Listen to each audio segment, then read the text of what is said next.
Hello, everybody. Greetings to all. Welcome to the Snooker Hall Podcast. I'm Dan Murren, and this is the Snooker Hall Podcast's official preview of the Snooker Shoot Out. A short event, only 4 days long, and the matches are short too. So to stay on theme, this will be a short preview. Here to help me out is a gentleman who has enjoyed a few good runs in this event himself, including a semi-final appearance last season. He has become one of the most recognisable and popular voices in snooker. It is an honour to welcome Steven Hallworth back to the Snooker Hall Podcast. Thanks, Dan. Thanks for having me again. So, as I mentioned in the intro, you have been doing a lot of commentary work and you seem to have gained a lot of popularity in this. What can you tell us about the experience you've gained over the last few months? It's been good. I keep saying it, but I really am enjoying it. Probably a lot more than I actually thought I ever would, to be honest.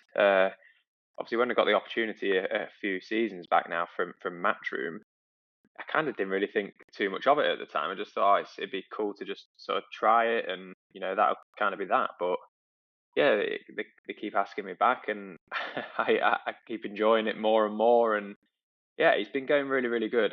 The more I do it, the more I do get into it, and yeah, the feedback has been really positive. Obviously, we was in Leicester this week doing the UK Championship qualifying, and it went brilliant. We've had some figures through as well, and it's a huge increase from last year as well. So people tuning in, obviously, we're massively grateful for people that are watching the coverage. But the feedback's been really positive. So yeah, it is a great way to sort of make those hostile qualifiers a little bit more exciting. Yeah, I've got to say, I'm a big fan of this multi-table coverage. I know it happened during the World Championship qualifiers as well, and the same for the UK. I'm a big fan of it.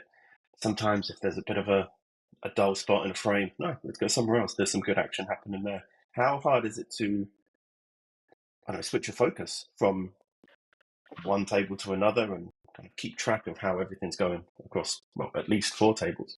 Yeah, it's not actually difficult at all, to be honest, because we've got a quad screen ourselves in the commentary box. So even though we're talking about the match actually in play, we've kind of got one eye on all the tables anyway.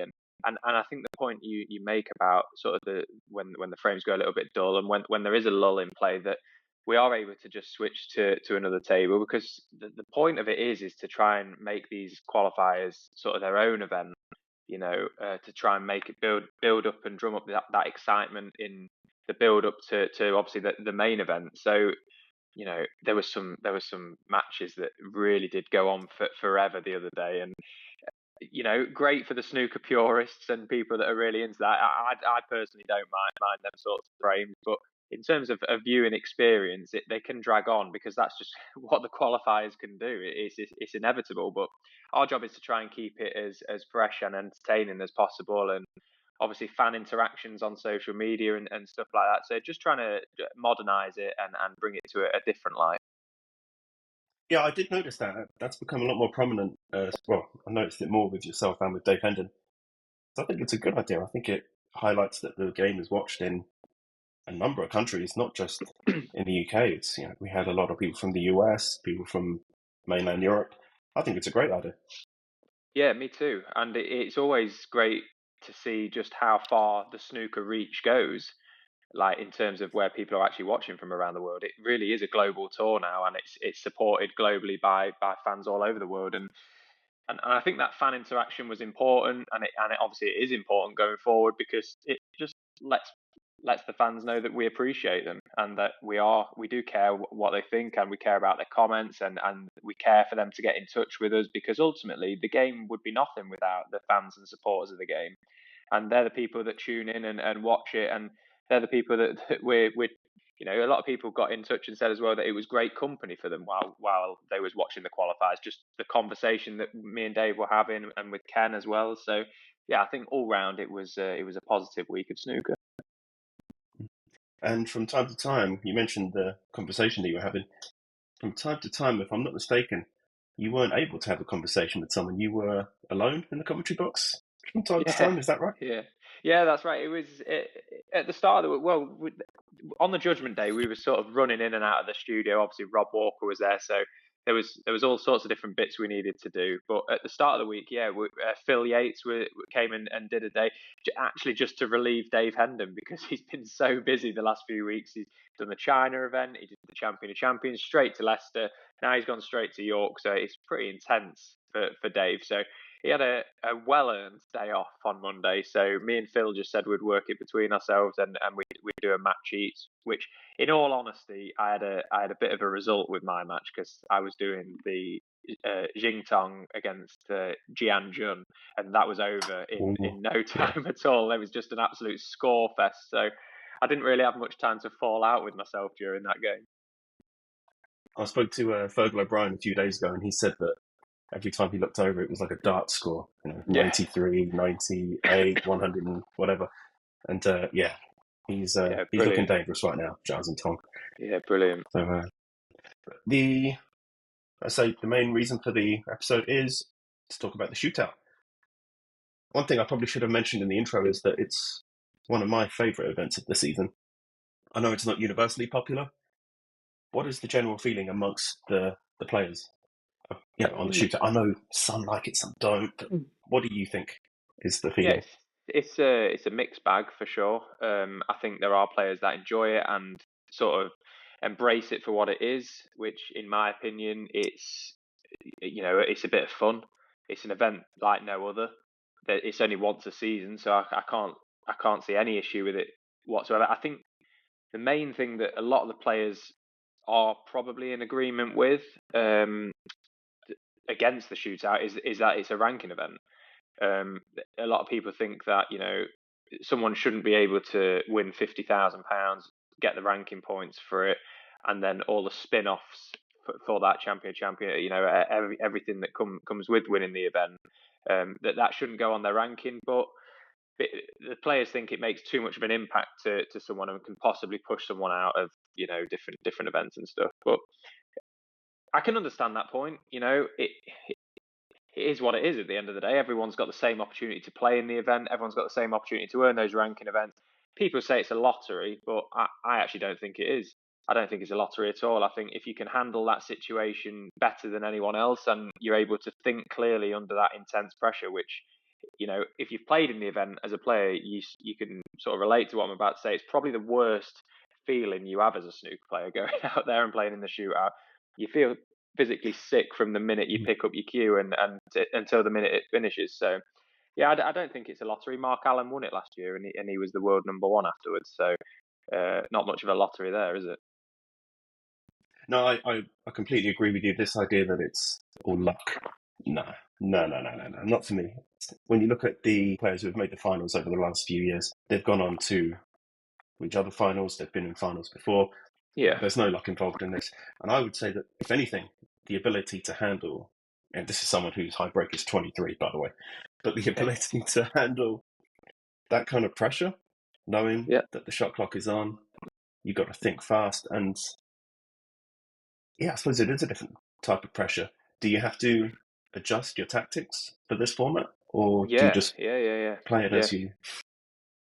Yeah, no, you definitely do, because at the end of the day, it's not even about winning a frame of snooker. It's about being in front when the buzzer goes at the end. That could be 1 point, it could be 100 points. It doesn't matter. You've just got to be in front. So, yeah, certainly you have to adjust your tactics. It's about, being like intelligent, really, I suppose, in how you go about the frame. You don't often see players potting balls and going into the pack and trying to make a frame winning break. It's very much about chipping away, potting the loose ones and scoring a point, and then trying to tie the frame up and protecting the lead. That's just what it is. Luck can play a part in it. Obviously, it's massive if you get ball in hand, but it swings and roundabouts, because as quickly as you could get a good bit of luck, something outrageous could happen to you, and it could cost you the match as well. So, yeah, I think it's just a great event. It's different, and it's there, and I enjoy it. I think one aspect of slightly different rule, obviously the ball in hand rule. Some people would like that introduced in normal snooker, but this idea of hitting the cushion or potting a ball after contact, I've seen a few players just completely forget about this. Just that one little moment of lapse in concentration. Forgot about hitting the cushion rule. Ball in hand, frame's over. So for Yeah. me, the concentration aspect is even more intense. But Yeah, and that sort of takes it back to the pressure that you feel out there, because you can sit and read the rules until forever before the match, and as soon as you go out there, it can all go out the window, because the atmosphere, the intensity, and the shot clock breathing down your neck, all these things can just encourage very basic mistakes, and that's all it can take to knock you out of the event. So yeah, you've got to have your wits about you out there, that's for sure. yeah, for me, it's even more and more because the reason I think sport is so fascinating is because whether it's an individual sport or a team sport, it's the fact that we're humans. We are not perfect, and we can never really achieve perfection. And I suppose it's who deals with the pressure and gets us close to avoiding imperfection, I guess, is the way to say it. But no, for me, it's a fascinating event, and I'm really looking forward to it. But in terms of difficult achievements, Sean Murphy's 147 in Oh, the shootout last ridiculous. season. Like, what, as a commentator and as a player, what can you tell us about this? Oh, I mean, it's just mind blowing. I genuinely, hand on heart, said that it would never happen. It would never ever happen, and I'm absolutely gutted, in all honesty, because we'd actually just left the venue to sort of beat the mad rush, because it was like I'm sure it was the final frame of that afternoon session that he made it. So it was like, right, we'll get out of here.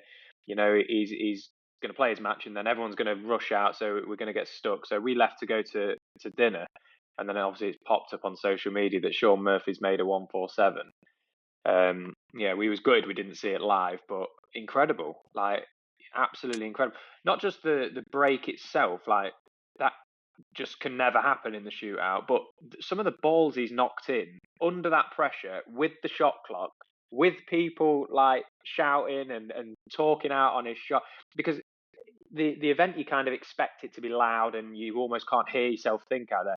But all of a sudden, people clicked on that it was on a 147, and sort of hush descended on the arena, and it was just the odd little comment you could hear, and that actually in itself is probably more off-putting than everyone's screaming. So unbelievable achievement, one of the greatest things we'll ever see in the shootout, probably the greatest thing we'll ever see. But in terms of 147 breaks, it's definitely up there as well for me as one of the best ever, because the event is what it is, but to make a maximum in the shootout was, yeah, different gravy.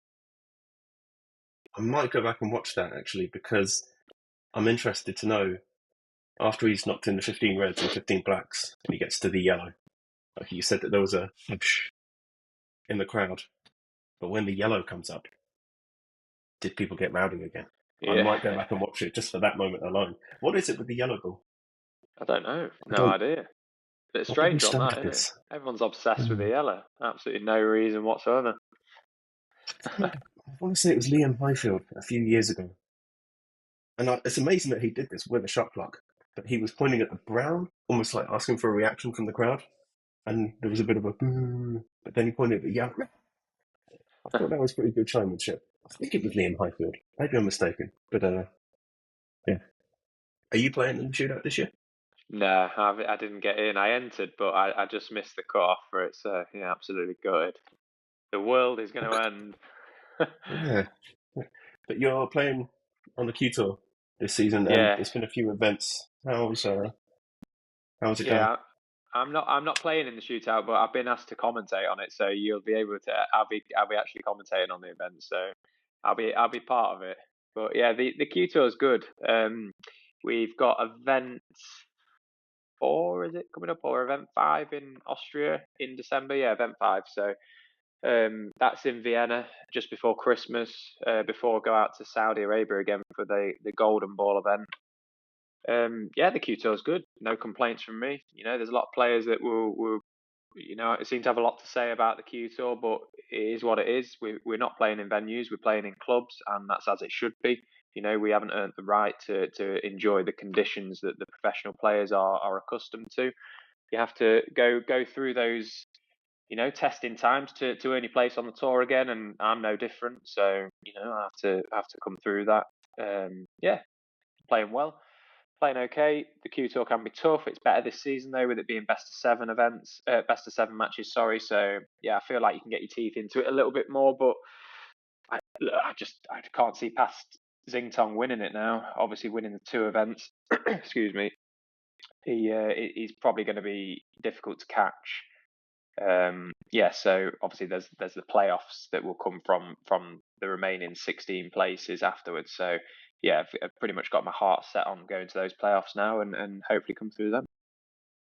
In a future episode, a very imminent episode, I'll be speaking to someone who I believe you're fairly closely associated with, Ryan Thomason.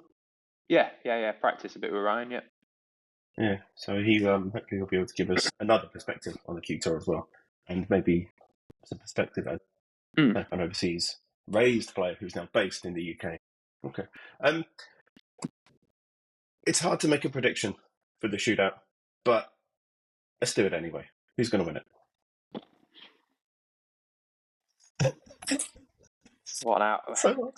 What sort of question is that? I've got no idea.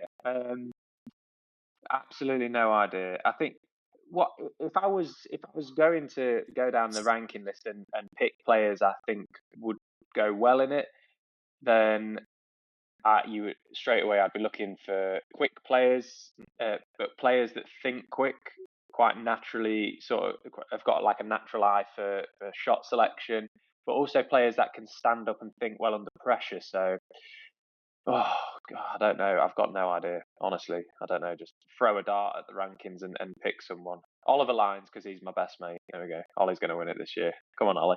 He's playing well at the moment, so yeah. Look, everyone's got a chance. You know, there's you could probably make a case for 50 people that would do it. Obviously, some players are in it and will be happy enough to just win a couple of matches because they just don't like that sort of environment or that pressure that comes with it. But I think there's probably realistically between 30 and 50 people that could actually win the event. I was thinking Gary Wilson would be a good shout because I don't know, he's always good for a deep run in a tournament now and again. But I was gonna, if I had to plumb on one, be Penjun Zhu or Elliot Slesser to win it. Yeah, not a bad shout. Yeah, I think Gary is probably like, I'm not sure. He could go deep, but could he win it? Like his technique and his action, I don't know if it'd be sort of a bit too intense for him. Like under pressure, if he has to throw in a quick one, he's quite methodical with how he cues the ball, and he takes a second. And if he chucks a quick one in, he could. I don't know. Look, I'm scratching around here trying to find reasons why people can and can't win the event. I've got no idea. We'll find out. You are commentating on it, and it's a 4-day event in Leicester. Yeah. And in previous years, it's been in Swansea, if I'm not mistaken. Yeah. Last year it was in Swansea. Yeah. And this time it's at the Mattioli Arena. Yeah. Okay. The Mattioli Arena. Obviously, you were there for the UK Championship Judgment Day. I mean, is this one of the better venues you've played at and commentated at? Yeah, I like it. There's not really much to it. It's an arena, and the tables always seem to play well in there. So that for me, that's what I would always look for in a venue. That the tables play all right, and they do. It's handy for me because I'm only like an hour down the road, 45 minutes down the road anyway. So yeah, it's a perfect venue for me. Some people don't like it, some people do. It's just opinions. But yeah, the Mattioli Arena, Leicester's good as well. I like Leicester. You can have a good night out in Leicester as well. So that's very much what the shootout's about. Having fun with it and enjoying the night. So yeah, I'm gutted not to be playing. I love the event, and a lot of the lads that from the pub where I used to work in the village, they always used to like come in down to watch it as well. We'd have a weekend with it. My wife Susanna, she really enjoyed it. She doesn't like really watching normal snooker, if you like, but she loves the shootout where she can get involved as well. So yeah, she's gutted that we're not in it this year, but I'll be back. Good. No, Stephen, it was just a quick preview for the shootout. I want to say thanks for your time. Thanks for coming back. And of course, you're always welcome back to the Snooker Hall Podcast next time as well. No problem. Thanks for your time. Thank you for having me, Dan.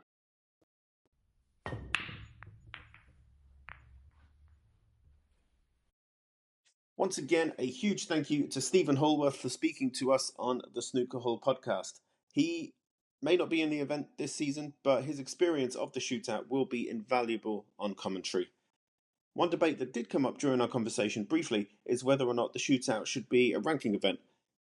Let me know your thoughts or any other opinions you have on the shootout. The email address is contactus@thesnookerhall.com.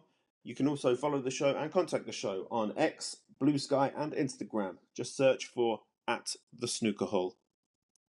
Thank you for listening. Thank you to everybody in the Snooker Hall community for their support. The podcast now has listeners in more than 50 countries. I'm very, very proud to say that. Welcome to new members of the Snooker Hall community in Fiji, Japan, Brazil, and Croatia. That is all for today. I hope you're enjoying the build-up to this festive time of year. I hope you all enjoy the Snooker Shootout. And until next time, take care.